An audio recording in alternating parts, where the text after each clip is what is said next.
زنا کے الزام سے زیادہ بدتر الزام ہے. قتل کی دھمکیاں، گستاخ اور جو فحش گالیاں دی جا رہی ہیں. موت زندگی اللہ کے ہاتھ میں. جو رات قبر میں گزرنی ہے وہ قبر میں گزرے گی، جو زمین پہ گزرنی ہے وہ زمین پہ گزرے گی. لیکن ایسا نہ ہو کہ کچھ مذہبی متشدد قسم کے اسکالر آپ سے وہ کام کروائیں جس پہ قیامت کے دن نبی صلی اللہ علیہ وسلم آپ سے اپنا چہرہ پھیر لیں. اور آپ شو تو یہ کر رہے ہو میں نے نبی کے نام پہ یہ کام کیا ہے، لیکن نبی صلی اللہ علیہ وسلم اس شدت پسندی سے کبھی بھی خوش نہیں ہو سکتے. اور اگر پھر بھی آپ یہ سمجھتے ہیں کہ یہ گستاخی ہے معاذ اللہ، تو پھر میں آپ کے سامنے کچھ بریلویوں کے چوٹی کے علماء کے حوالے پیش کرتا ہوں مختصر. تو جو فتویٰ پھر آپ نے مجھ پہ لگایا ہے ان پہ بھی لگایا. میں مانتا ہوں سارے بریلوی ایسا نہیں کرتے ہیں، ایک مخصوص طبقے کے مخصوص افراد ہیں جنہوں نے ایک پروپیگنڈا کھڑا کیا ہوا ہے اور سادہ لو عوام کو برگلا رہے ہیں کہ جی یہ واجب القتل ہے اور گستاخ ہے وغیرہ وغیرہ. وہ کراچی کا ایک مولوی نہیں اور طارق مجہول مردود، ایک بندہ بھی غیرت مند نہیں بیٹھا جڑا اٹھ کے انہاں سر لاوے. اس وجہ تو یہ بالکل اس بارے کوئی معافی نہیں، اس کتے نوں لگام پائی جاوے، وہ کتا بھی نہیں بڑھتا. مفتی طارق مسعود کے بیانات کے لیے مفتی صاحب کے آفیشیل چینل مفتی طارق مسعود سپیچز کو سبسکرائب کریں. بسم اللہ الرحمن الرحیم نحمدہ ونصلی علی رسولہ الکریم. جب سے کینیڈا والے بیان وہ سوسائٹی میں گیا ہے تو مسلسل سوشل میڈیا پہ ہائپ کریٹ کی جا رہی ہے اور ایک مخصوص طبقے کی طرف سے جو بہت زیادہ شدت پسندی پھیلا رہا ہے. بار بار مجھے کہا جا رہا ہے کہ یہ جو معذرت آپ نے دوبارہ کی ہے یہ بھی قابل قبول نہیں ہے. اور اس طبقے کا بنیادی مقصد یہ ہے کہ میں یہ مانوں کہ میں نے گستاخی کی ہے اور پھر میں گستاخی سے معذرت کروں. جو غلطی مجھ سے ہوئی ہے اس پہ میں بار بار معذرت کر چکا ہوں. لیکن وہ طبقہ مسلسل دھمکیاں دے رہا ہے میرے واٹس ایپ پہ، قتل کی دھمکیاں، گستاخ اور جو فحش گالیاں دی جا رہی ہیں سب کے نمبر بھی میں سیو کر رہا ہوں. تو یہ سب کچھ چل رہا ہے میرے ساتھ. تو مجھے خیال ہوا کہ میں ایک علمی لحاظ سے بہرحال میں اس پہ ایک ویڈیو ریکارڈ کرواؤں، کیونکہ جو کچھ میرے مخلص لوگ ہیں، بعض لوگ، میجورٹی نے مجھے گستاخ قرار نہیں دیا الحمدللہ، میجورٹی علماء نے، بلکہ انہوں نے اس کو ایک غلطی ضرور قرار دیا، علمی غلطی، گستاخ قرار نہیں دیا. لیکن بعض ہمارے ہی بڑوں سے، بعض ہمارے ہی لوگوں نے بھی اس کو گستاخی سے تعبیر کیا اور پھر یہ کہا کہ مفتی صاحب نے جب گستاخی سے معذرت کر لی ہے تو اب ان کی جان چھوڑ دو. تو اس کو بھی بعض شدت پسند لوگ کہہ رہے ہیں دیکھو ان کے اپنے بڑے کہہ رہے ہیں کہ انہوں نے گستاخی کی ہے. اس لیے مجھے گستاخی کے لفظ کو ایکسپلین کرنا بہت میرے لیے ضروری ہو گیا ہے. وجہ اس کی ہے کہ جو مخصوص طبقے کے کچھ لوگ ہیں جو ان کے لیڈر بہت زیادہ شدت پسندی پھیلا رہے ہیں اور اپنی عوام کو، جو عام لوگ ہیں نا، ان کو بہت زیادہ اکسا رہے ہیں میرے قتل پہ. کھلی ویڈیو میں جب اتنا اکسا رہے ہیں، آپ یہ ویڈیو کلپ دیکھ سکتے ہیں. وہ کراچی کا ایک مولوی نہیں اور طارق مجہول مردود، ایک بندہ بھی غیرت مند نہیں بیٹھا جڑا اٹھ کے انہاں سر لاوے. اس وجہ تو یہ بالکل اس بارے کوئی معافی نہیں، اس کتے نوں لگام پائی جاوے، وہ کتا بھی نہیں بڑھتا. جب کھلی ویڈیو میں اتنا اکسا رہے ہیں تو بند کمروں میں کتنا اکساتے ہوں گے. اور میرے پاس جو الگ سے دھمکیاں آ رہی ہیں وہ الگ ہیں. لیکن جو لیڈر حضرات ہیں نا ایک مخصوص طبقے کے، وہ بار بار جو ہے نا گستاخ کی سزا سرتن سے جدا، نعرے بھی یہی لگ رہے ہیں. سر سید تھانے کے باہر جو ہمارا قریبی محلہ ہے اس میں جو تھانہ ہے اس کے باہر بھی یہ نعرے لگائے گئے ہیں ایک کراؤڈ کی شکل میں کہ گستاخ کی سزا سرتن سے جدا، نبی کی ایک سزا سرتن سے جدا، سرتن سے جدا.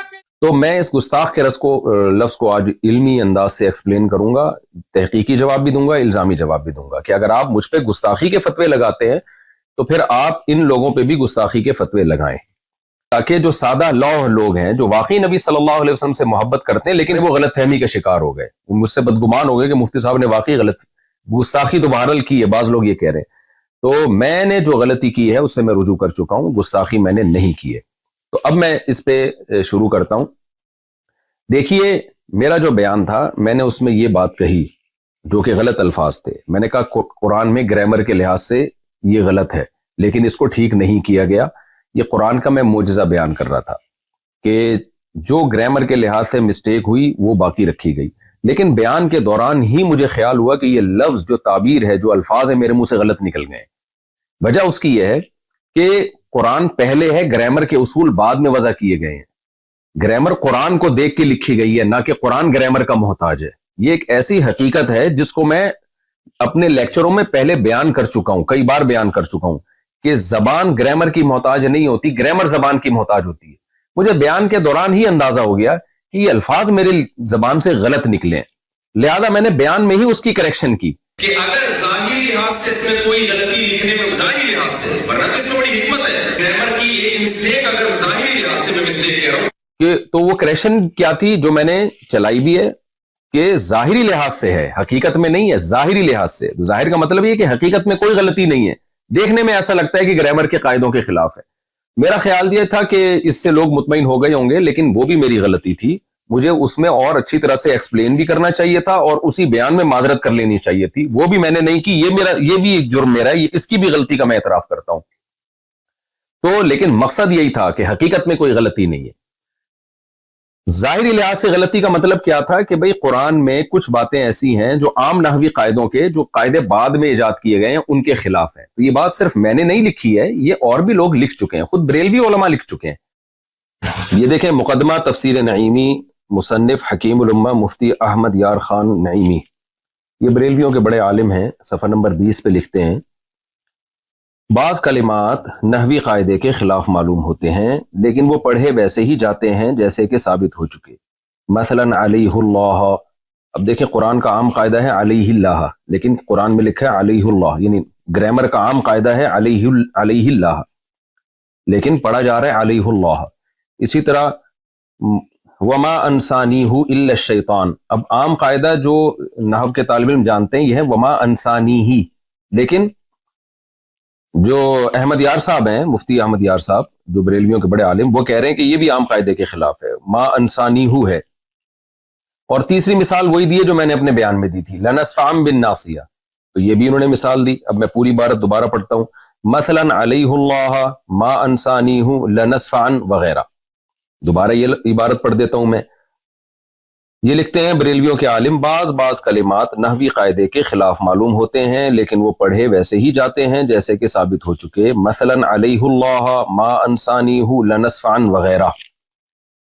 تو محترم نے بھی یہ فرمایا کہ نحوی قاعدے کے خلاف معلوم ہوتے ہیں، جبکہ میں نے کیا کہا تھا، بظاہر گرامر کے خلاف ہیں، بظاہر گرامر کے لحاظ سے غلط ہیں. تو میں نے تو پھر بھی بظاہر کا لفظ لگا دیا تھا. تو میں پھر بھی مانتا ہوں کہ میری غلطی تھی، مجھے بہت اچھی طرح سے ایکسپلین کرنا چاہیے تھا اور اسی وقت اپنے الفاظ سے رجوع کر لینا چاہیے تھا، لیکن بعد میں نے رجوع ریکارڈ کروایا. اس کی کیا وجوہات تھی، یہ بھی میری غلطی ہے، اس میں بغیر تعویل کے اس کو بھی اپنے کھاتے میں ڈالتا ہوں میں. لیکن اس عمل کو آپ گستاخی نہیں قرار دے سکتے. اگر آپ نے گستاخی قرار دینا ہے پھر بریلوی کے ان عالم کے عمل کو بھی اور ان کی عبارت کو بھی آپ گستاخی قرار دیں. اور میں نے تو ان الفاظ سے توبہ کر لی، ان عالم نے تو توبہ بھی نہیں کی ہے. اب تک تو ہمارے پاس کوئی ایسا ریکارڈ نہیں ہے کہ انہوں نے الفاظ سے توبہ کی ہو. تو اصل مدعا میرا یہ ہے کہ نہ میرے الفاظ کو آپ گستاخی پر لے جا سکتے ہیں، نہ تفسیر نعیمی کے مصنف کے الفاظ، بریلوی عالم کے الفاظ کو آپ گستاخی قرار دے سکتے ہیں.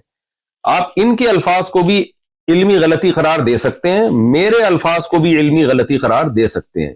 یہ علمی غلطی قرار دینے پر ہمیں کوئی اعتراض نہیں ہے، لیکن آپ اس عمل کو گستاخی مت قرار دیں، کیونکہ اگر یہ ہے تو میں گستاخ ہوں تو پھر یہ بھی گستاخ ہیں، اور وہ تمام علماء گستاخ ہیں جنہوں نے اس علمی نقطے کو اس انداز سے بیان کیا ہے. دوسری روایت دیکھیں، عن ہشام بن عروة عن ابیہ قال سألت عائشة عن لحن القرآن ان هذان لساحران وعن قوله والمقيمين الصلاة والمؤتون الزكاة وعن قوله والذين هادوا والصابئون فقال يا ابن اختي هذا عمل الكتاب اخطأوا في الكتابة. رواه الطبری فی تفسیرہ جلد نمبر 1 صفحہ نمبر 18. علامہ طبری رحمہ اللہ تعالیٰ اپنی تفسیر کی جلد نمبر 1 صفحہ نمبر 18 میں لکھتے ہیں، اور یہ روایت مصنف ابن ابی شیبہ میں بھی ہے. فرماتے ہیں کہ عبداللہ بن زبیر جو حضرت عائشہ کے بھانجے تھے، انہوں نے سیدہ عائشہ رضی اللہ تعالی عنہا سے قرآن کی بعض آیتوں کے متعلق پوچھا. ظاہر ہے وہ آیتیں عام گرامر قاعدوں سے ہٹ کر تھیں.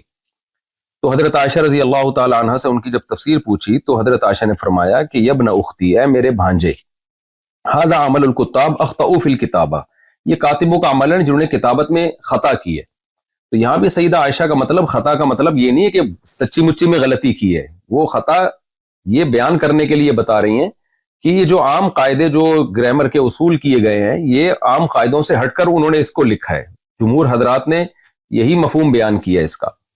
تو یہاں بھی میں یہ کہوں گا کہ کیا آپ سیدہ عائشہ کو بھی معاف نہیں کرو گے؟ آپ یہ کہو گے انہوں نے معاذ اللہ دعویٰ کیا کہ قرآن میں تحریف ہوئی ہے، قرآن کو غلط لکھا گیا ہے، اور قرآن کی کتابت کے طریقے غلط تھے، یا علامہ طبری جو بڑے مفسر ہیں، جن کو دیوبندی بھی مانتے ہیں، بریلوی بھی مانتے ہیں، اہل حدیث بھی بہت بڑا مفسر مانتے ہیں، آپ ان کو گستاخ قرار دیں گے کہ انہوں نے سیدہ عائشہ کا یہ قول نقل کیا اور پھر سیدہ عائشہ کو گستاخ نہیں، کیونکہ آپ لوگ تو کہتے ہیں گستاخ کو گستاخ قرار نہ دینا بھی گستاخی ہے، تو کیا ہے معاذ اللہ آپ ان سب کو گستاخ قرار دیں گے؟ ظاہر ہے آپ یہ کہیں گے کہ ایک چیز ہے جس کو یہ اپنے الفاظ میں بیان کر رہے ہیں، اور پھر میں بار بار بتاؤں یہ سب کا امت کا اتفاق ہے، میں مفسرین کے حوالے بھی دے سکتا ہوں اور میرے پرانے بیانات بھی مل جائیں گے اس پر، کہ گرامر قرآن کی محتاج ہے، قرآن گرامر کا محتاج نہیں ہے۔ اس زمانے میں عربی کے قواعد و ضوابط منضبط نہیں کیے گئے تھے، گرامر کو بعد میں وضع کیا گیا ہے، تو جو اکثر قاعدے اور کلیے جو انہوں نے وضع کیے ہیں تو قرآن کی بعض آیتیں ان اکثر قاعدوں پر منطبق نہیں ہوتی تھی،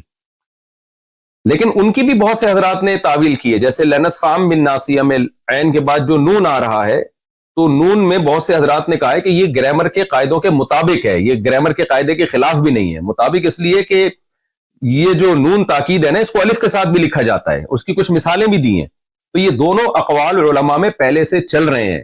کسی نے کہا کہ بعد میں جو قواعد و ضوابط وضع کیے گئے بہت ساری چیزیں اس قاعدے پہ منطبق نہیں بیٹھتی، تو کوئی بات نہیں، اس سے قرآن کا غلط ہونا ثابت نہیں ہوتا، وجہ اس کی گرامر تو بعد میں آئی ہے۔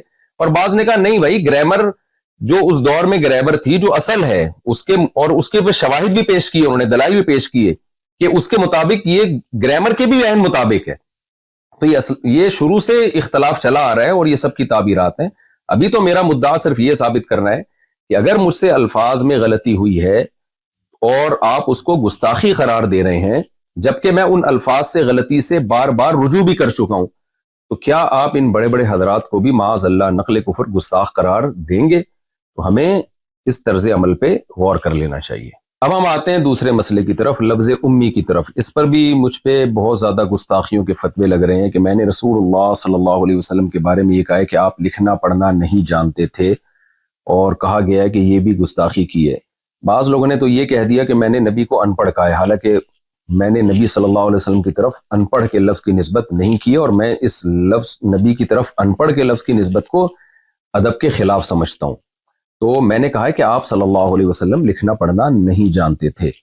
تو بعض حضرات نے یہ کہا ہے کہ نبی صلی اللہ علیہ وسلم جو تھے کسی انسان سے آپ نے نہیں سیکھا، اللہ نے آپ کو لکھنا پڑھنا سکھایا ہے، تو اس لیے میں نے جو یہ کہا کہ آپ لکھنا پڑھنا نہیں جانتے تھے، گویا یہ میں نے معاذ اللہ نقل کفر نبی کی گستاخی کی ہے، کیونکہ اللہ نے آپ کو لکھنا پڑھنا سکھایا تھا۔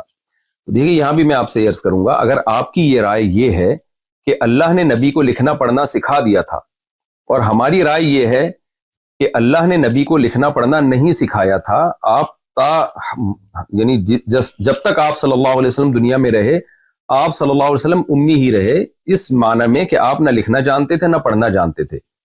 تو اگر ہماری یہ رائے کا آپ سے اختلاف ہے تو اس کو ایک علمی اختلاف کہا جائے گا، اس کو بھی گستاخی نہیں کہہ سکتے۔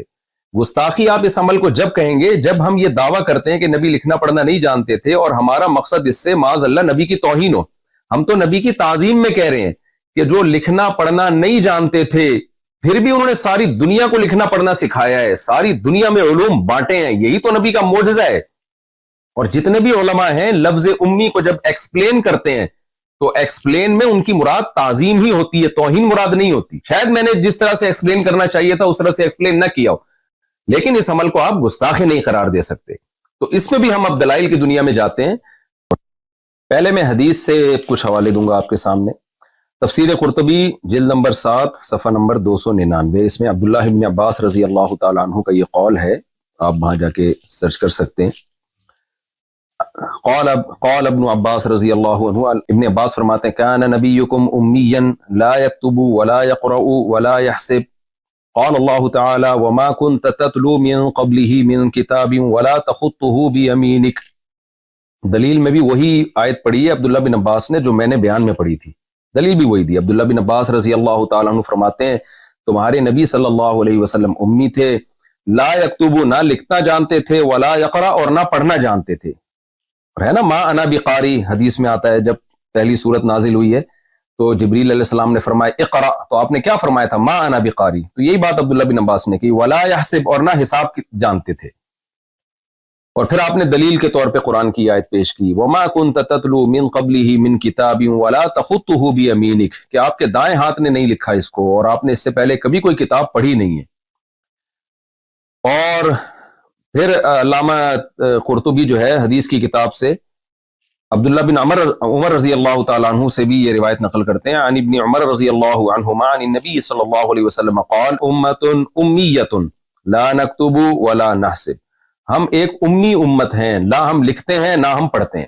اچھا، بعض لوگ ہو سکتا ہے ترجمے میں یہ گڑبڑ کریں کہ نبی صلی اللہ علیہ وسلم کے بارے میں جو عبداللہ بن عباس نے فرمایا کہ نبی نہ لکھتے تھے نہ پڑھتے تھے، تو اس سے یہ کہا ثابت ہوتا ہے کہ لکھنا اور پڑھنا نہیں جانتے تھے۔ بھائی جانتے تھے لیکن لکھتے نہیں تھے، لیکن اگلی حدیث میں اس کو کلیئر کر دیا، آپ نے فرمایا ہم امی امت ہیں، نہ لکھنا جانتے ہیں نہ پڑھنا جانتے ہیں۔ اگر ہم اس کا ترجمہ یہ کریں گے کہ ہم نہ لکھتے ہیں نہ پڑھتے ہیں تو یہ بات تو مشاہدے کے خلاف ہو جائے گی۔ بعض صحابہ تو لکھتے بھی تھے پڑھتے بھی تھے، تو اس میں نبی نے اپنی بارے میں بتایا کہ ہم امت یعنی من حیث القوم، عرب میں لکھنا پڑھنے کا نہیں آتا تھا ان کو، مخصوص لوگ ہوتے تھے جن کو لکھنا پڑھنا آتا تھا۔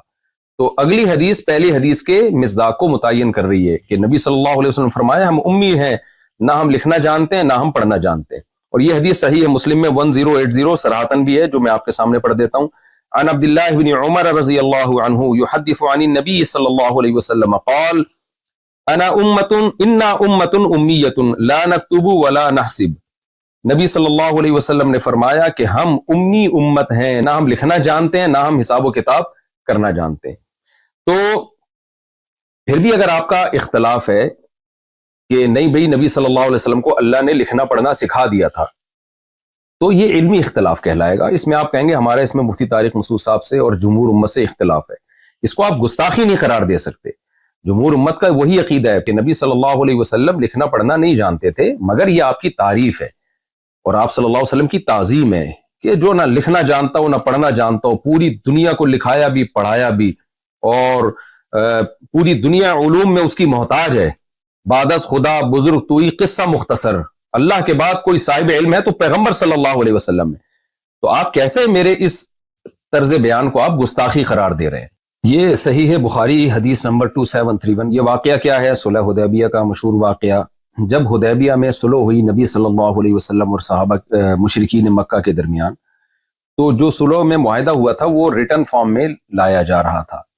آپ صلی اللہ علیہ وسلم نے سیدنا علی رضی اللہ تعالیٰ عنہ کو بلایا اور ان سے فرمایا کہ لکھو اکتب بسم اللہ الرحمن الرحیم، بسم اللہ الرحمن الرحیم سے لکھنا شروع کرو۔ آخر میں آپ صلی اللہ علیہ وسلم نے کیا لکھوایا حضرت علی سے؟ ھذا ما قضى علیہ محمد الرسول اللہ، یہ وہ فیصلہ ہے جو محمد صلی اللہ علیہ وسلم جو اللہ کے رسول ہے ان کا فیصلہ ہے، یہ لکھ دیا گیا۔ مشرکین نے اس پہ بھی اعتراض کیا، تو کہنے لگے فواللہ لو کننا نعلم انک رسول اللہ ما صددناک عن البیت ولا قاتلناک، بھائی اگر ہم آپ کو رسول اللہ مان لیں تو ہم آپ سے جھگڑا، پھر ہم آپ سے نہ قتال کرتے نہ ہم بیت اللہ میں آنے سے آپ کو روکتے، سارا جھگڑا ہی اس لفظ کا ہے کہ ہم آپ کو رسول اللہ نہیں مانتے، یہ لہذا یہ لفظ بھی آپ مٹائیں۔ ولکن اکتب محمد ابن عبد اللہ، کہنے لگے کہ بھئی آپ محمد بن عبداللہ لکھیں۔ قال النبی صلی اللہ علیہ وسلم واللہ انی لرسول اللہ وان کذبتمونی، اللہ کی قسم میں اللہ کا رسول ہی ہوں اگرچہ تم مجھے جھٹلاؤ۔ پھر آپ نے سیدنا علی رضی اللہ عنہ سے فرمایا اکتب محمد ابن عبداللہ، اے علی لکھ دو محمد بن عبداللہ۔ امام زہری کہتے ہیں کہ حضرت علی رضی اللہ تعالیٰ عنہ جو تھے وہ ان کو یہ بہت مشکل لگا ان کو یہ کہ میں رسول اللہ کے لفظ کو اپنے ہاتھ سے کیسے مٹاؤں، تو نبی صلی اللہ علیہ وسلم نے پھر کیا فرمایا سیدنا علی سے بخاری کی حدیث کے مطابق ارینی مکانہا، اے علی مجھے بتاؤ کہاں لکھا ہے رسول اللہ۔ فاراہ مکانہا، حضرت علی نے بتایا نبی کو، فمحاہا، نبی نے اپنے دست مبارک سے اس کو مٹا دیا۔ اس سے بھی صاف پتہ چلتا ہے بھائی اگر ہمارے نبی صلی اللہ علیہ وسلم لکھنا جانتے یا پڑھنا جانتے تو آپ سیدنا علی سے کیوں پوچھتے کہ مجھے بتاؤ کہاں لکھا ہوا ہے؟ تو یہ تمام چیزیں نبی کی تعظیم کو بڑھاتی ہیں کہ جو پیغمبر نہ لکھنا جانتا ہو نہ پڑھنا جانتا ہو لیکن اس نے ساری دنیا کو علوم سکھائے، اور میں دوبارہ اس شعر کو ریپیٹ کرتا ہوں، بعد از خدا بزرگ توئی قصہ مختصر، پوری امت کا اس پر اجماع ہے کہ اللہ کے بعد سب سے زیادہ علم اللہ نے سید الانبیاء محمد صلی اللہ علیہ وسلم کو دیا ہے، لیکن آپ کو امی کہنا یا آپ کو یہ کہنا کہ آپ صلی اللہ علیہ وسلم لکھنا پڑھنا نہیں جانتے تھے اور تعظیم کی نیت سے کہنا، پھر اس کو ایکسپلین کرنا، یہ تمام باتیں اس بات کی دلیل ہیں کہ یہ کہنے والا نبی کی تعظیم کر رہا ہے، اور ایسے تعظیم کرنے والے پر گستاخی کے فتوے لگانا کسی بھی طرح سے نہیں بنتا. اور اگر پھر بھی آپ یہ سمجھتے ہیں کہ یہ گستاخی ہے معاذ اللہ، تو پھر میں آپ کے سامنے کچھ بریلویوں کے چوٹی کے علماء کے حوالے پیش کرتا ہوں مختصر. تو جو فتویٰ پھر آپ نے مجھ پہ لگایا ہے ان پہ بھی لگائیں. کنز الایمان ما خزائن العرفان، امام احمد رضا خان بریلوی صاحب، ان کی تفسیر، انہوں نے قرآن کی جو آیت ہے فآمنوا باللہ ورسولہ النبی الأمی الذی یؤمن باللہ وکلماتہ، اس آیت کی تفسیر میں لکھتے ہیں اللہ اور اس کے رسول بے پڑھے غیب بتانے والے. الامی کا ترجمہ انہوں نے کیا بے پڑھے، حالانکہ میں نے بے پڑھے کا مطلب اردو میں ان پڑھ ہی سمجھا جاتا ہے، جبکہ میں نے تو لفظ بے پڑھے استعمال نہیں کیا. میں نے تو کہا آپ صلی اللہ علیہ وسلم لکھنا پڑھنا نہیں جانتے تھے، جبکہ جناب احمد رضا خان بریلوی نے تو بے پڑھے کا لفظ نبی صلی اللہ علیہ وسلم کے لیے استعمال کیا ہے. اور میرا ایک کلپ موجود ہے جناب امام احمد رضا خان کے فیور میں، آپ وہ یوٹیوب پہ سرچ کر سکتے ہیں کہ میرے سامنے کسی نے کوئی عبارت نکالی اور کہا کہ اس سے تو ان کی گستاخی ثابت ہو رہی ہے، تو میں نے اس کی تعویل کی. کیونکہ بعض لوگ مجھ پہ یہ الزام لگا رہے ہیں کہ ان کے لیے اپنے لیے اصول کچھ اور ہیں، دوسروں کے لیے اصول کچھ اور ہیں، تو یہ الزام بھی غلط ہے. آپ میرا وہ کلپ دیکھ سکتے ہیں کہ اس میں جناب احمد رضا خان، بہت پرانا کلپ ہے وہ، میں کہہ رہا ہوں اس سے گستاخی کا پہلو نکالنا ٹھیک نہیں ہے. تو جب ہم جناب احمد رضا خان بریلوی سے بیسیوں اختلافات کے باوجود ان کی اس بے پڑھے لفظ سے گستاخی کا پہلو نہیں نکال رہے، تو آپ ہمیں لفظ امی کو ایکسپلین کرنے میں آپ ہمیں کیسے گستاخ قرار دے سکتے ہیں؟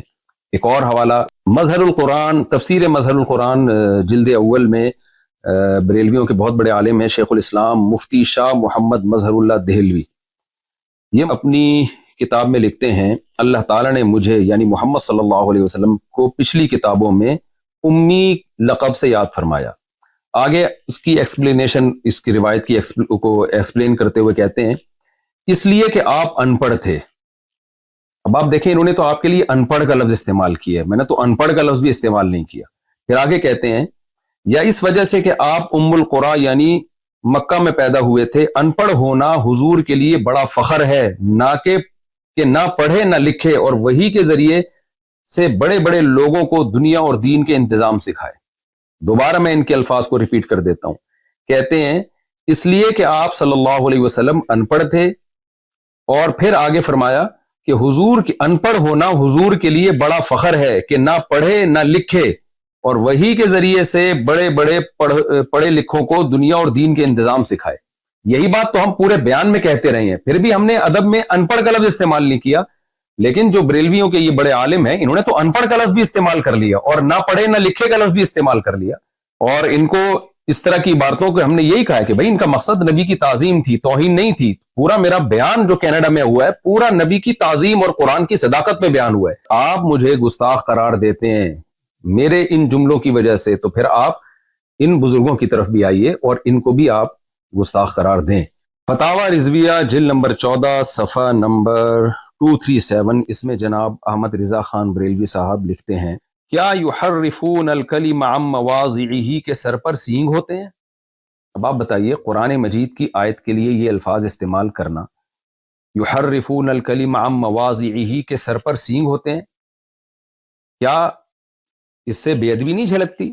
لیکن ہم تو تعویل کرتے ہیں کہ بھائی ان کا مقصد بے ادبی نہیں تھا، زور خطابت میں اور قلم کے زور میں انہوں نے ایک بات بیان کی اور مقصد سامنے والے کی بے ادبی تھی. لیکن اول نظر میں آپ کو کیا لگ رہا ہے؟ دوبارہ میں پڑھ دیتا ہوں، یہ کیا کہتے ہیں یحرفون الکلم عن مواضعہ، کیا یحرفون الکلم عن مواضعہ کے سر پہ سینگ ہوتے ہیں؟ یعنی ایسے ہی ہے جیسے کوئی کہہ لے کیا سورہ اخلاص کے سر پہ سینگ ہوتے ہیں، کیا قل اللہ کے سر پہ سینگ ہوتے ہیں، کیا سورہ فلق کے سر پہ سینگ ہوتے ہیں. تو آپ دیکھیں کہ یہ انداز بیان کیسا ہے. کیوں ہمارے جو بریلویوں میں جو متشدد حضرات ہیں اس کی تعویل کرتے ہیں؟ اسی لیے تعویل کرتے ہیں کہ وہ کہتے ہیں ان کی نیت یہ نہیں تھی. تو جب بھائی آپ کے لوگ اگر کوئی ایسا لفظ استعمال کریں جس سے گستاخی جھلک رہی ہو، لیکن آپ اس کو نیت کو ایکسپلین کرنے کا موقع بھی دیتے ہیں، ڈیفینڈ بھی کرتے ہیں، تو اگر یہ کام کسی دوسرے سے ہو جائے تو یہ کیا بات ہے کہ بھائی دوسروں کے لیے اصول کچھ اور اپنے لیے اصول کچھ اور. یہ تو دو باتیں جن کی بیس پہ مجھ پہ گستاخیوں کے الزام لگے، ان کو میں نے ذرا ایکسپلین کیا ہے. اب میں تیسری بات کی طرف آتا ہوں. شریعت کا دیکھیں ایک اصول ہے کہ ایک شخص جو نبی صلی اللہ علیہ وسلم پر ایمان رکھتا ہے، نبی کی دعوت اور تبلیغ کے لیے دنیا میں نکلا ہوا ہے. میرے سفر 99% دین کی دعوت اور تبلیغ کے لیے ہوتے ہیں، نبی کی عظمت کو بیان کرنے کے لیے، قرآن کی صداقت کو بیان کرنے کے لیے ہوتے ہیں. ایسے شخص سے اگر کوئی ایسا لفظ نکل جائے کہ جس میں گستاخی کا پہلو نکل رہا ہو اور اس کی تعویل کی جائے تو گستاخی کا پہلو نہیں نکل رہا ہو، تو شریعت کیا کہتی ہے کہ آپ کسی شخص کے کلام کو گستاخی پر محمول کریں یا اس کی کوئی تعویل کریں کسی ایسے شخص کے کلام کو جو کلمہ گو مسلمان ہے. شریعت کیا کہتی ہے اس بارے میں؟ یا اس کو سلپ آف ٹنگ پہ محمول کریں آپ کہ بھئی زبان کی خطا ہے، یہ بیان کرنے کی خطا ہے. ظاہر ہے ساری دنیا کے علماء اس پر متفق ہیں کہ اس کی تعویل کی جائے گی، اس کو کافر نہیں قرار دیا جائے گا، اس کو گستاخ نہیں قرار دیا جائے گا. گستاخی کا الزام لگانا یہ بدکاری اور زنا کے الزام سے زیادہ بدتر الزام ہے. وہ تو بہت بڑا جرم ہے جس کی نسبت آپ کر رہے ہیں. تو اتنے بڑے جرم کے لیے ثبوت اور شواہد اسی حساب سے ہونے چاہیے. فوائد السالکین میں صفحہ 278 کے حوالے سے یہ بات لکھی ہوئی ہے. خواجہ معین الدین چشتی قدس سرہ نے فرمایا کہ میں حضرت مخدوم شیخ یوسف چشتی قدس سرہ کی خدمت میں حاضر تھا کہ ایک شخص بیعت کے ارادے سے آیا. خواجہ کے قدموں میں اپنا سر رکھا اور عرض کیا کہ بیعت کے لیے حاضر ہوا ہوں. خواجہ پر کیفیت طاری تھی. فرمایا کہ اگر تم کہو کہ لا الہ الا اللہ چشتی رسول اللہ تو میں تمہیں مرید کر لوں. چونکہ وہ شخص دھن کا پکا اور سچا تھا اس نے فوراً اقرار کر لیا. خواجہ نے بیعت کے لیے اسے اپنا ہاتھ دیا اور اسے بیعت کر لیا. پھر فرمایا کہ سنو میں کون ہوں اور کیا ہوں. محمد رسول اللہ صلی اللہ علیہ وسلم کے دربار کے کمینے غلاموں میں سے ایک ہوں. کلمہ وہی ہے مگر میں نے تیرے کمال اور اعتقاد اور صدق کو آزمایا تھا. یہاں معین الدین چشتی اور ان کے شیخ یوسف چشتی ان کا یہ واقعہ ہے. مقصد ابھی مجھے لا الہ الا اللہ چشتی رسول اللہ کا ڈیفینڈ کرنا یا اس کی مخالفت یا حمایت نہیں ہے، وہ ٹاپک سے بات ہٹ جائے گی. بتانا صرف یہ ہے کہ جو بریلوی حضرات میں جو شدت پسند لوگ ہیں جو مجھے گستاخ رسول قرار دے رہے ہیں، اور میرا دعویٰ یہ ہے کہ جب بھی کوئی شخص ایسے کلمات کہتا ہے تو اس کو ایکسپلینیشن کا موقع دیا جائے گا کہ آپ کی مراد کیا تھی. یہاں لا الہ الا اللہ چشتی رسول اللہ انہوں نے پڑھا، مرید کو اس بیس پہ بیعت کیا، پھر ڈیفینڈ کیا کہ میرا کلمہ وہی ہے جو لا الہ الا اللہ محمد رسول اللہ ہے. تو آپ اس ایکسپلینیشن کو مانتے ہیں کہ نہیں مانتے؟ انہوں نے جو پہلا لفظ تھا نا لا الہ الا اللہ چشتی رسول اللہ، اس میں رسول اللہ کے لفظ میں تعویل کی کہ وہاں رسول اللہ سے میری مراد اللہ کا نبی ہونا نہیں ہے. یہ تعویل ٹھیک ہے غلط ہے، میں اس بحث میں نہیں جا رہا. میں یہ عرض کر رہا ہوں کہ آپ معین الدین چشتی کے شیخ کی اس تعویل کو قبول کرتے ہیں، اسی وجہ سے آپ ان کو گستاخ قرار نہیں دیتے. یہ کام اگر کسی اور سے ہوتا ہے اور لگتا ہے کہ اس نے گستاخانہ لفظ استعمال کیے ہیں، اس کو ایکسپلینیشن کا موقع آپ کیوں نہیں دیتے اور اس کی ایکسپلینیشن کو آپ قبول کیوں نہیں کرتے؟ کچھ متشدد قسم کے مذہبی اسکالر اپنی عوام کو اکسا رہے ہیں، ابھار رہے ہیں.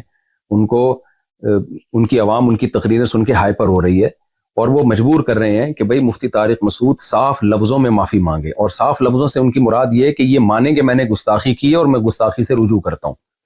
تو خوب سمجھ لیں کسی شخص پہ بدکاری اور زنا کا الزام لگ جائے، یہ الزام اتنا سنگین نہیں ہے جتنا یہ الزام سنگین ہے کہ میری طرف یہ نسبت کی جائے کہ میں نے نبی صلی اللہ علیہ وسلم کی شان میں یا قرآن کی شان میں گستاخی کی ہے. یہ زیادہ بڑا الزام ہے. زانی زنا کرنے والا کافر نہیں ہو جاتا، لیکن گستاخی ایک ایسا جرم ہے کہ اس سے انسان اسلام سے خارج ہو جاتا ہے، مرتد ہو جاتا ہے. میں جب 18 سال کی عمر میں مدرسے میں داخلے کے لیے آیا ہوں تو اپنے آپ کو میں نے وقف کیا دین کی خدمت کے لیے، اور پھر پیچھے ہم نے پلٹ کے نہیں دیکھا. تو کیا ایسا شخص یہ مان لے گا کہ میں گستاخ ہوں یا میں نے گستاخی کی ہے؟ ایک عام ادنا سا مسلمان اس لفظ سے نفرت کرتا ہے، وہ کبھی گستاخی کی نسبت برداشت نہیں کرے گا. تو یہ ہلکا جرم نہیں ہے نبی صلی اللہ علیہ وسلم کی شان میں گستاخی. جب جرم کی نوعیت سنگین ہوتی ہے تو اس کے لیے ثبوت کے لیے بھی سنگین قسم کے شواہد چاہیے ہوتے ہیں. لہذا میں یہ نہیں تسلیم کرتا کہ میں نے گستاخی کی ہے. جو غلطی مجھ سے ہوئی ہے اس پہ میں معذرت کر چکا ہوں. اور آخر میں جو متشدد قسم کے مذہبی اسکالر اتنی وضاحتوں کے بعد بھی اپنی عوام کو اکسا رہے ہیں کہ قتل ناموس رسالت اور گستاخ جو نبی کا گستاخ ہے اس کو قتل کر دیا جائے، تو میں اپنی بات کو ریپیٹ کرتا ہوں کہ یہ سادہ لوح عوام جو واقعی نبی سے محبت کرتی ہے لیکن اپنے کچھ متشدد مذہبی اسکالر کی باتوں میں آ کے ہائپر ہو رہی ہے، میری ان سے گزارش ہے کہ آپ اپنے ان مذہبی لیڈروں سے کہیے کہ حضرت یہ قتل کا کام پھر آپ بنفس نفیس کریں. کیونکہ جب کوئی کسی کو قتل کرتا ہے تو پولیس کیس بنتا ہے, اس کو بھی پھانسی ہوتی ہے, وہ بھی جیل کی کوٹریوں میں جاتا ہے. تو حضرت جنت میں جانے کا شوق صرف آپ ہمیں کیوں دلا رہے ہیں؟ آپ خود یہ کام کیوں نہیں کر لیتے؟ آپ خود جائیں, مفتی طارق مسعود صاحب کو آپ قتل کرنے کی کوشش کریں اور جنت کمانے کی آپ کوشش کریں. تو ایسا نہ ہو آپ اپنے مذہبی متشدد قسم کی لوگوں کی باتوں میں آ کے کوئی ایسا اقدام کر لیں. موت زندگی اللہ کے ہاتھ میں. جو رات قبر میں گزرنی ہے وہ قبر میں گزرے گی, جو زمین پہ گزرنی ہے وہ زمین پہ گزرے گی. لیکن ایسا نہ ہو کہ کچھ مذہبی متشدد قسم کے اسکالر آپ سے وہ کام کروائیں جس پہ قیامت کے دن نبی صلی اللہ علیہ وسلم آپ سے اپنا چہرہ پھیر لیں. اور آپ شو تو یہ کر رہے ہو میں نے نبی کے نام پہ یہ کام کیا ہے, لیکن نبی صلی اللہ علیہ وسلم اس شدت پسندی سے کبھی بھی خوش نہیں ہو سکتے. اور آخر میں ایک بات میں سیکولر اور لبرل لوگوں کے لیے بھی کروں گا جو میرے بارے میں یہ الزام لگا رہے ہیں, لو آپ اپنے دام میں سیاد آ گیا اور کہہ رہے ہیں کہ یہ مولوی پہلے ہی لوگوں کو تشدد سکھاتے تھے اور خود اب اس جال میں پھنس گئے ہیں. آپ میرے پرانے کلپ دیکھ سکتے ہیں کہ سیالکوٹ والے کیس میں, جنید جمشید والے کیس میں, آسیہ بی بی والے کیس میں اور جتنے اس قسم کے کیس ہوئے ہیں, اس وقت ہم جو بات کر رہے تھے وہی بات میں ابھی بھی کر رہا ہوں. ہمارا بیان بدلا نہیں ہے. ہاں کوئی بہت پرانا بیان جس میں کوئی شدت کا کوئی عنصر تھا تو وہ فوراً ہی میں نے رجوع بھی ریکارڈ کرا لیا. تو میرے جتنے بیان آپ کو 8-10 سال پرانے تک ملیں گے اس میں یہی دعویٰ ہے کہ گستاخی ایک بہت بڑا جرم ہے. گستاخی کو ثابت کرنے کے لیے شواہد اور دلائل بہت مضبوط ہونے چاہیے, اور یہ کام کورٹ کا ہے, عوام کا کام نہیں ہے. تو قانون ہاتھ میں لینے کی کوشش نہ کی جائے. جزاکم اللہ احسن الجزا.